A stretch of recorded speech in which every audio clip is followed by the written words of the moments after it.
مصلح اور مزکی سے تربیت کرائے بغیر اصلاح ہو سکتی ہے، جبکہ تزکیہ نفس میں شیخ کی اہمیت فرمائیں۔ بھائی مرشد ہے کون؟ قرآن ہے، اور جو قرآن و سنت کا صحیح عالم ہے وہی آپ کا مرشد ہے۔ رہ گئے یہ ٹھگ باز، ڈرامے باز، بروپیے، یہ تو شیطان اور ابلیس کے نمائندے ہیں، یہ مرشد نہیں۔ مرشد وہی ہے جس کا عقیدہ قرآن والا اور عمل پیارے پیغمبر کی سنت کے مطابق ہو۔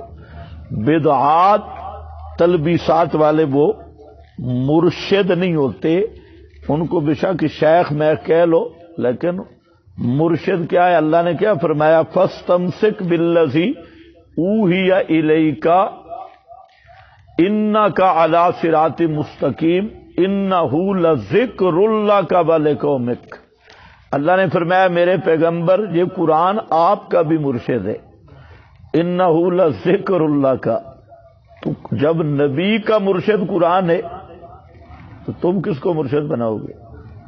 تو قرآن یہی ہے، تزکیہ والی کتاب ہے۔